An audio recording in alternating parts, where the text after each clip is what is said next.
అమరావతి ఓ మహా సంకల్పం, ఓ మహా అద్భుతం, చరిత్ర పునరావృతానికి నాంది పలికే మహాఘట్టం.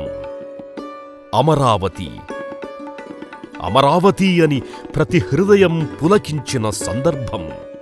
పదరామరి పదరామరి అంటూ ప్రతి ఆంధ్రుడు ముందుకు అడుగువేసిన సమయం. ఆచంద్ర తారార్కం అమరావతి ఖ్యాతి మారుమ్రోగేందుకు ఈ చంద్రుడు తలపెట్టిన మహాయజ్ఞమిది. ఆరంభమే అద్భుతమనిపించేలా జరిగిన ఈ శంకుస్థాపన సంబరం కోసం అసలు రాళ్లెత్తిన కూలీలెవ్వరు? రాత్రింబవళ్లు శ్రమించిందెవరు? క్షణక్షణం అప్రమత్తం చేస్తూ దిశానిర్దేశం చేసింది ఎవరు? అసలు శంకుస్థాపనకు ఏర్పాట్లు ఎలా జరిగాయి? ఇవన్నీ క్లుప్తంగా, సంక్షిప్తంగా మీ ముందుకు తెచ్చే చిరు ప్రయత్నమే ఇది. చరిత్ర పునరావృతమవుతుందా? తెలుగువాడి గతవైభవం మళ్లీ తిరిగొస్తుందా? ఈ ప్రశ్నలకు అమరావతి శంకుస్థాపనతోనే సమాధానం లభించింది. క్రీస్తుపూర్వం 2వ శతాబ్దంలో తెలుగువాడి తొలి రాజధానిగా అలరారిన ఈ ధాన్య కటకం, ధరణికోట, నేటి అమరావతి మరోసారి రాజధానిగా తన వైభవాన్ని చూపెట్టేందుకు సిద్ధమవుతోంది. శాతవాహన చక్రవర్తుల పాలనలో విశ్వవ్యాప్తమైన అమరావతి ఖ్యాతి మరోసారి యావత్ ప్రపంచాన్ని ఆకర్షించేందుకు ముస్తాబవుతోంది. ఆనాడు రాజులు అమరావతిని నిర్మిస్తే నేడు ప్రజలే ఈ ప్రజా రాజధానిని నిర్మించుకుంటున్నారు. మన మట్టి మన నీరు అని పిలుపిస్తే ప్రతి పల్లె కదిలింది. రాజధాని కోసం నేను సైతమంటూ ముందుకొచ్చింది.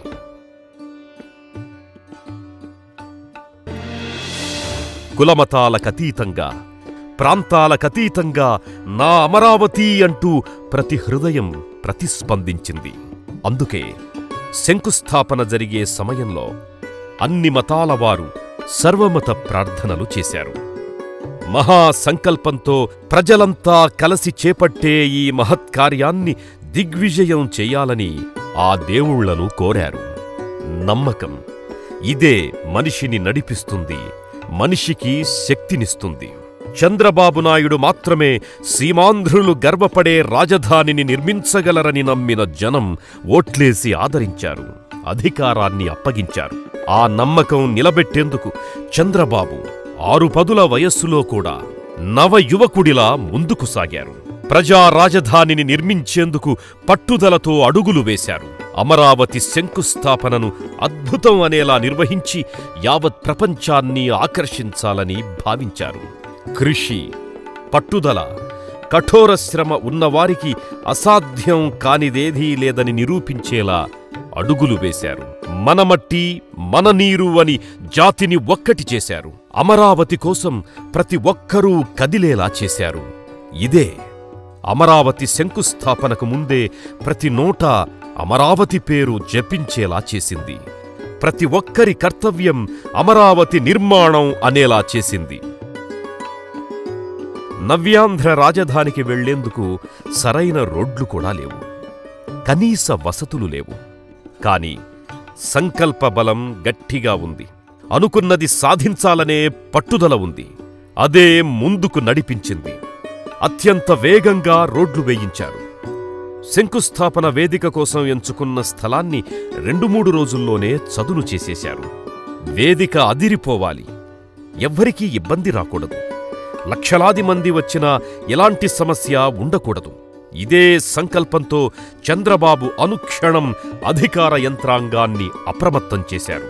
మంత్రులకు బాధ్యతలప్పగించి పనులు ఎలా జరుగుతున్నాయి అనేది ఎప్పటికప్పుడు పర్యవేక్షించారు.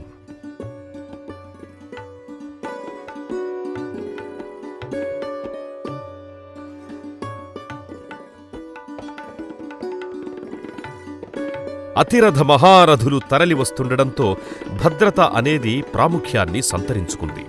భద్రతా విషయంలో ఏమాత్రం రాజీ పడకూడదని భావించిన ఆంధ్రప్రదేశ్ పోలీసు శాఖ ఆ దిశగా ఏర్పాట్లు చేసింది. అమరావతి మొత్తాన్ని పూర్తిగా తన నియంత్రణలోకి తెచ్చుకుంది. వారం రోజుల ముందు నుంచే ఇక్కడ రంగంలోకి దిగిన పోలీసు బలగాలు పటిష్ట భద్రతా చర్యలు తీసుకున్నాయి.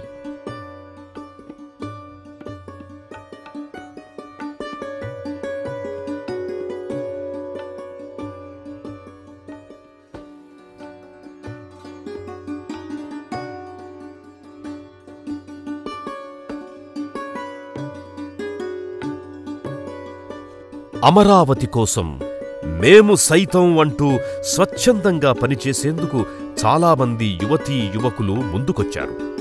అంగరంగ వైభవంగా జరుగుతోన్న అమరావతి శంకుస్థాపనలో భాగస్వాములయ్యారు.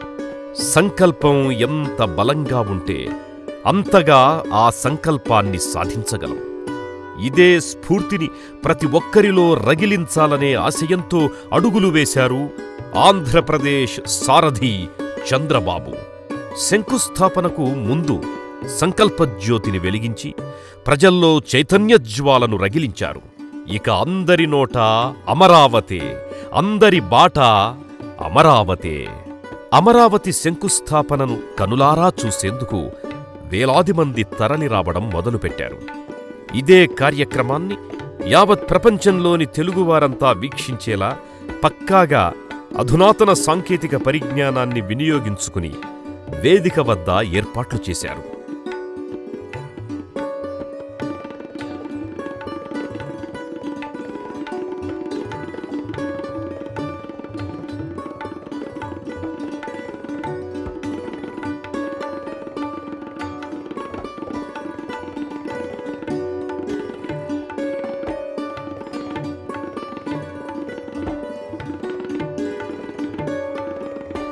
కోట్లాది తెలుగు ప్రజల ఆకాంక్షకు అంకురార్పణ జరుగుతున్న తరుణం కావడంతో ముఖ్యమంత్రి చంద్రబాబు ఈ కార్యక్రమం కోసం అహర్నిశలు శ్రమించారు.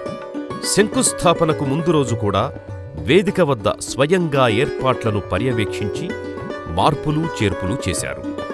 అటు శంకుస్థాపన జరిగే ఉద్దండరాయునిపాలెం వచ్చే మార్గాలన్నింటినీ సర్వాంగ సుందరంగా మార్చేశారు. ఆ కనకదుర్గమ్మ సన్నిధితో పాటు విజయవాడ అంతా కొత్త కాంతితో మెరిసిపోయింది. అంగరంగ వైభవంగా జరుగుతోన్న అమరావతి శంకుస్థాపన కోసం అటు స్థానిక మీడియాతో పాటు జాతీయ, అంతర్జాతీయ వార్తా సంస్థలు కూడా అమరావతి శంకుస్థాపనను ప్రజల ముందుంచేందుకు తరలివచ్చాయి. ఇంతటి మహత్కర కార్యక్రమం, చరిత్రలో నిలిచిపోయే కార్యక్రమం వెనుక ఎవరి త్యాగం ఉందనేది సదా గుర్తుంచుకునే చంద్రబాబు గారు నవ్యాంధ్ర రాజధాని కోసం భూములిచ్చిన రైతులకు ప్రత్యేక ఆహ్వానాలు పంపారు. అనుకున్నట్టే మహోన్నత ఘట్టానికి తెరలేచింది. తెలుగు జాతి అతిరథ మహారథులంతా శంకుస్థాపనకు తరలివచ్చారు. సింగపూర్, జపాన్ మంత్రులు, వ్యాపార దిగ్గజాలు, సినీ ప్రముఖులు, ఇలా ఎందరో ప్రముఖులు తరలివచ్చారు.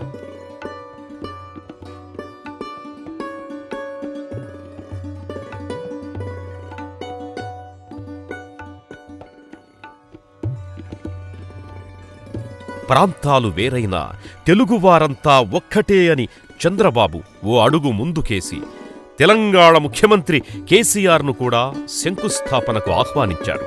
వేదికపై సముచిత ప్రాధాన్యమిచ్చారు. నవ్యాంధ్ర రాజధాని నిర్మాణానికి మేము సైతం అంటూ ముందుకొచ్చి 33,000 ఎకరాలను ప్రభుత్వానికి ఇచ్చిన రైతుల మీద బాటలు. దండాలు దండాలు ఓ రైతన్నా,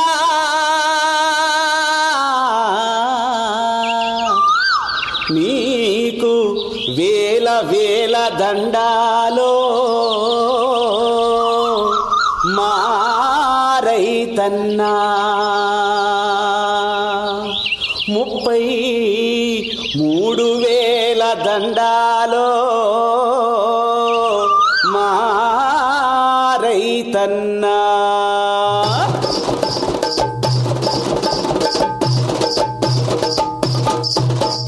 దండాలు దండాలు ఓ రైతన్నా, నీకు వేల వేల దండాలు మా రైతన్నా. 33,000 దండాలు మా రైతన్నా.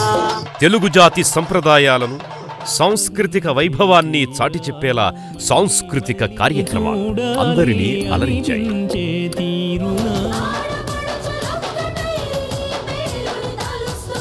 మత్సలేని చంద్రుడా, స్వచ్ఛ భారతీయుడా, అచ్చ తెలుగు తమ్ముడా, చంద్రబాబు నాయుడా.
అహో అహో అమరావతి, నీ ఘనత చూసి గర్వపడును భరత జాతి.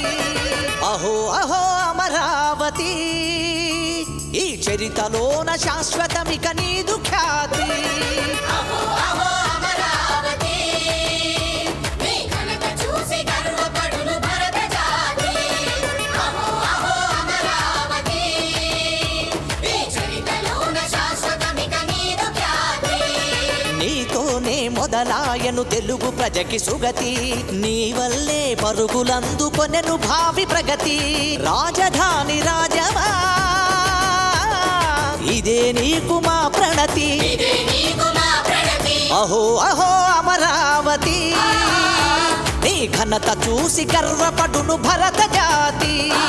అహో అహో అమరావతి, ఈ చరితలోన శాశ్వతమిక నీదు ఖ్యాతి.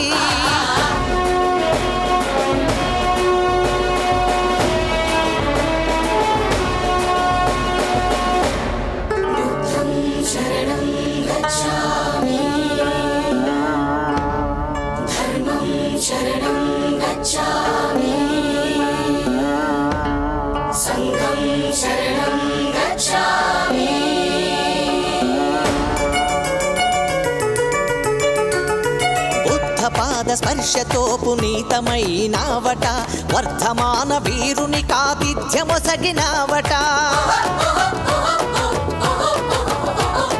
నాగార్జున ఆచార్యుడు నివసించిన సీమట, 4 శతాబ్దాలు ఎగురవేసినావు బావుట. అస్త్ర శస్త్ర వస్తు వస్త్ర వర్తకాల కేంద్ర బిందువై, శిల్ప చిత్ర గాన నృత్య లలిత కళల ఆత్మబంధువై,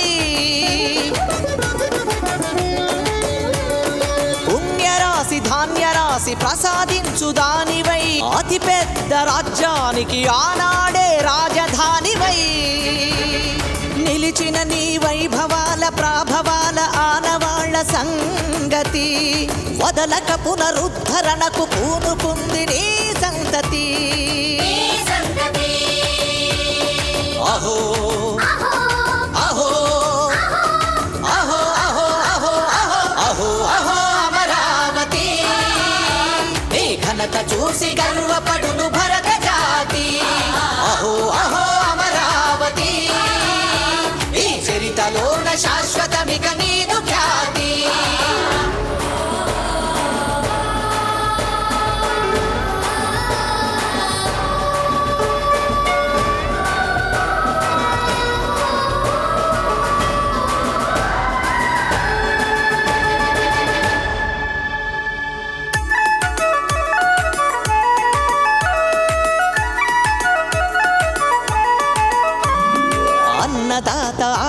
ఆశీస్సులు పునాదులవగా అధినేతల దృఢ సంకల్పం బలాలనివగా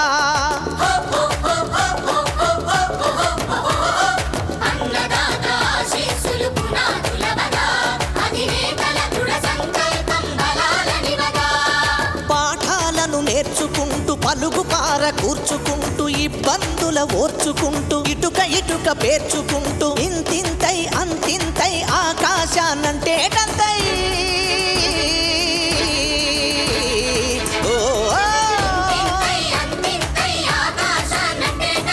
ఎదుగుతుంది నీ కీర్తి వెలుగుతుంది నీ స్ఫూర్తి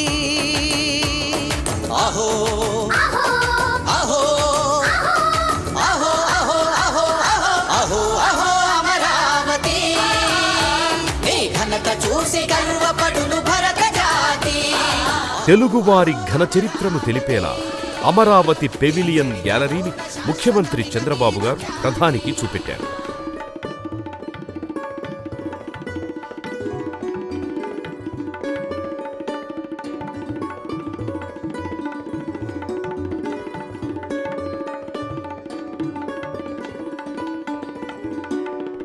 ఆ తరువాత అనుకున్న ముహూర్తం రానే వచ్చింది. విజయదశమి నాడు పండితులు నిర్ణయించిన ముహూర్తం ప్రకారం ప్రధాని చేతుల మీదుగా అమరావతి శంకుస్థాపన కార్యక్రమం జరిగింది.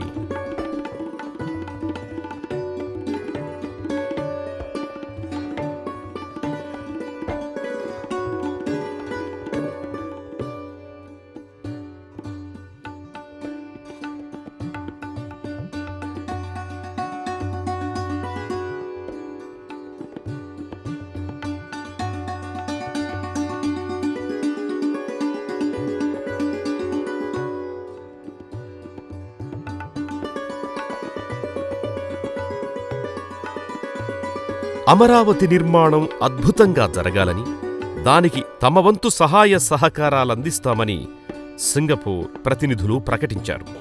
నమస్కారం. ఆంధ్రప్రదేశ్ ప్రజలందరికీ నా తరపున విజయదశమి శుభాకాంక్షలు. Singapore is honored and privileged to be able to play a part in Amaravati's evolving story. 1 year ago, Chief Minister Chandrababu Naidu visited Singapore and shared with us his inspiring vision for Andhra Pradesh and Amaravati. He wanted Andhra to have a world-class capital city, a people's capital offering jobs and opportunities for a better life, a dynamic, vibrant and highly livable city that is environmentally sustainable and respects the rich culture and heritage of the people of Andhra Pradesh. తమ వంతు సహాయ సహకారాలందిస్తామని Japan ప్రతినిధులు ప్రకటించారు. Once again, as a Japanese, I have the good fortune to stand on this sacred land, which is once again set to become a vibrant center and a great city.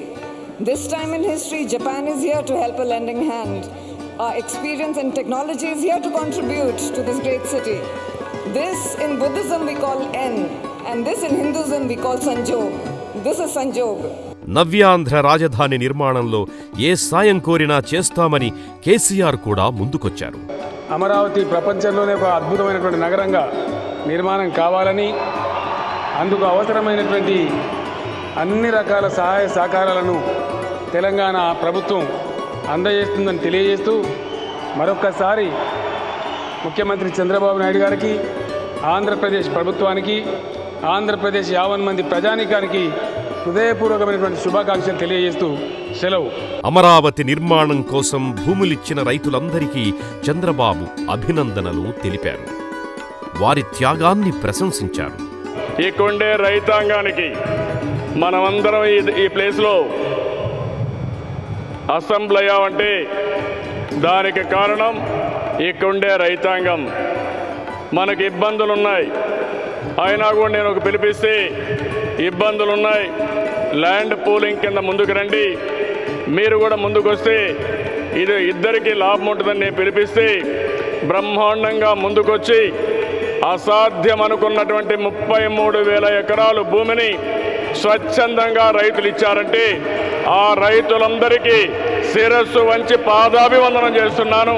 అలాంటి స్ఫూర్తిని చూపించారు. ఈ సందర్భంగా ఆంధ్రప్రదేశ్ ప్రజానీకాన్ని నేను మనస్ఫూర్తిగా అభినందిస్తున్నా. కష్టపడే మనస్తత్వం ఉంది, అదే మరిగా బాగా ఎంటర్‌ప్రెన్యూర్ స్కిల్స్ ఉన్నాయి. మీరు ఇదే స్ఫూర్తితో పాజిటివ్గా ముందుకు వస్తే రాబోయే రోజుల్లో భవిష్యత్తు మంది విజయదశమి రోజు నేను చెప్తున్నాను, విజయాల పరంపర ఈ రోజటి నుంచే ప్రారంభం కావాలి. ఇది ప్రారంభం మాత్రం, దానికి మీరందరూ సహకరించవలసిన అవసరం ఉంది. రాజధాని నిర్మాణానికి కేంద్ర సహకారం కావాలని సభాముఖంగా ప్రధానిని కోరారు. Sir, we are all thankful to you, sir. For the last 16 months, you have done extremely well. We have taken some benefits from central government, sir. Sir, you know the pain from bifurcation. We are having so many problems. Even in the Bifurcation Act, there are some provisions. And also in the Parliament, they have announced special package. And also we are requesting only one thing, sir, from you. There are neighboring states, sir. One is Telangana, they are having Hyderabad. One is Chennai, Tamil Nadu, they are having Chennai. One is Karnataka, they are having Bangalore, sir. We don't have any income generation cities. We need your cooperation. We are requesting you, hand-holding, till we achieve, we reach neighboring states level, sir. That is our request, sir. I am confident, sir, you will extend all the cooperation in this regard, sir. మనం అడిగిన వెంటనే ప్రధానమంత్రి గారు చాలా interest చూపించారు. నేను మనస్ఫూర్తిగా ప్రధానమంత్రి గారిని అభినందిస్తున్నా. మీరు చూపించిన చొరవ, కష్టాల్లో ఉన్నప్పుడు మీరు సహకరించిన తీరు, మీరు అండగా నిలబడిన విధానం తెలుగు జాతి ఎప్పుడూ మర్చిపోలేదు. అలాంటి అండగా నిలిచారు. భవిష్యత్తులో కేంద్రం పూర్తిగా సహకరించి మనల్ని ఆదుకుంటే ఈ జాతి ఆదాయం పెంచడానికి, భారతదేశ అభివృద్ధికి కూడా మనం కృషి చేస్తామని చెప్పి నేను మీకు తెలియజేస్తున్నాను. ఈ అమరావతి చరిత్ర సృష్టించాలని, దానికి మీరందరూ సహకరించవలసిందిగా మరొక్కసారి కోరుకుంటూ అందరికీ నమస్కారాలు. జై హింద్, జై జన్మభూమి. అటు ప్రధానమంత్రి కూడా నవ్యాంధ్ర రాజధాని కోసం పార్లమెంటు నుంచి తెచ్చిన మట్టిని, నీటిని ముఖ్యమంత్రికి అందించారు. నా నీరు, మన మట్టి, నైను సేతం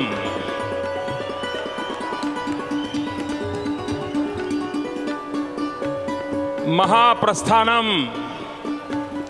के कवि श्री श्री के कविता मुझे आज बहुत उपयुक्त लग रही है।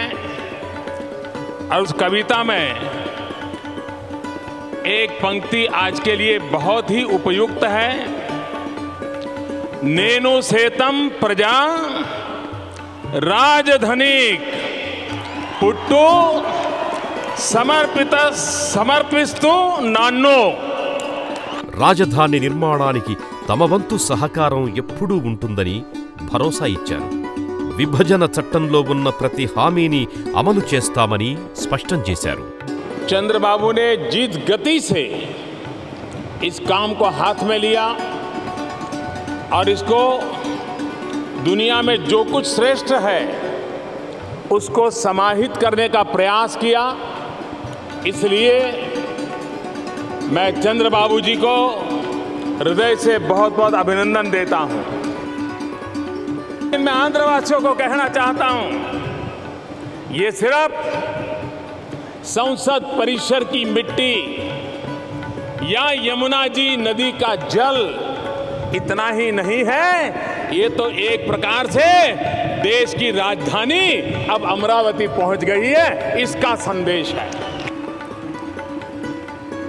आज इस अमरावती सांस्कृतिक नगरी से मैं आंध्रवासियों को विश्वास दिलाना चाहता हूं कि रीऑर्गेनाइजेशन एक्ट के अंदर जो भी बातें कही गई हैं उसको लेटर एंड स्पिरिट के साथ भारत सरकार साथ रहेगी, लागू करेगी, ये मैं विश्वास दिलाने आया हूं।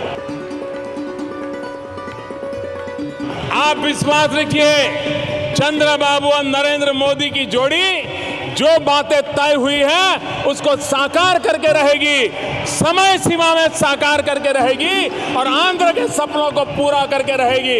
मेरे साथ बोलिए भारत माता की, भारत माता की, भारत माता की जय हो। बहुत बहुत धन्यवाद।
అమరావతి అంటే కేవలం కట్టడాల సమూహం మాత్రమే కాదు, కోట్లాది ప్రజల ఆశల సౌధం, ప్రగతికి పట్టం కట్టే మహానగరం. ప్రజలు నిర్మించుకునే ఈ ప్రజా రాజధానికి ఇది కేవలం ఆరంభం మాత్రమే.